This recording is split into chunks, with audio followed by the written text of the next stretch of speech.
you again for the massage. I'll love you dearly. Thank you for your share, Grace. Wow, that's a lot you got going on there. So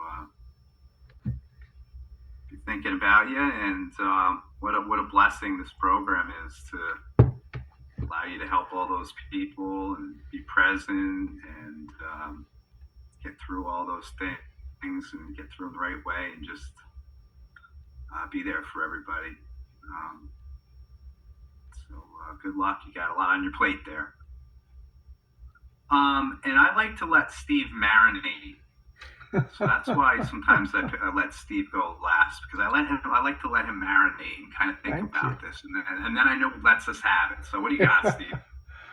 Well, first, thank you for your service today, Keith. Appreciate it. It's nice to see Neil here, somebody new, and it's nice to see Grace. We missed you. I want everybody to be happy that I've just spent the last week meditating on the set aside prayer again, and I finally got it. I understand it now. See, I'm diagnosed. One of my diagnoses is oppositional defiance disorder, which means that anytime someone tells me something, I immediately reject that.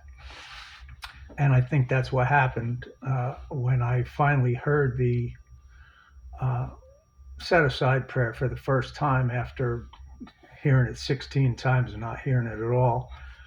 And what I understand now, what it means is that we have to have the humility to be willing to admit that we don't know everything.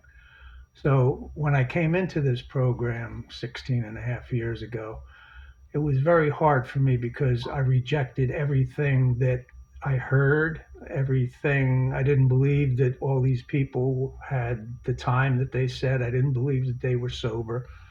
I thought that they were pretending to be sober and they were, like drinking between meetings.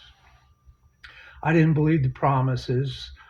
The 12 steps were diametrically opposed to everything that I knew up to that time, everything that I had learned in school, everything that I had learned on the street, everything that I had learned in business, everything I had learned in interpersonal relationships. It was all wrong. Give away something? I'm not giving away anything unless somebody pays for it. And I don't need any help. I can do this all on my own. I was just curious, I just stopped in to see what you guys are doing. It's a cult, obviously. Huh. Passing around a basket, feel like I'm in church. So it took a long time for the message to get through to me and for me to start to slowly realize that I'm really like a little kid, like a 2 year old. I've been trying to learn how to speak Spanish since high school and have failed repeatedly. And I spent a lot of money a couple of years ago to get this CD that was supposed to be, groundbreaking. It's the way the CIA learns how to speak Spanish, blah, blah, blah, blah, blah. But it was still just the usual repetition thing. And I used to spend an hour a day, every day, on my Spanish lessons because in Butler I was surrounded with Latino people who were constantly speaking Spanish. All the signs were turning into Spanish. My neighbors were all Spanish. So I thought, well, this is a good time for me to learn how to speak Spanish. It took about 6 months uh, for me to realize that at the speed I was going at, in 2 years more of study, I would be able to speak Spanish like a 2 year old, not like an adult. I'm never going to be able to have a philosophical conversation with someone in Spanish. I will never be fluent in Spanish. And I had to, it took me a while to accept that limitations. I heard many times an important factor in our growth in AA or anywhere else is to accept the fact that we have limitations, mental limitations, physical limitations. I certainly have more limitations at 75 than you do, Keith, at 45. That's just a guess. 50? Anyway, I have limitations.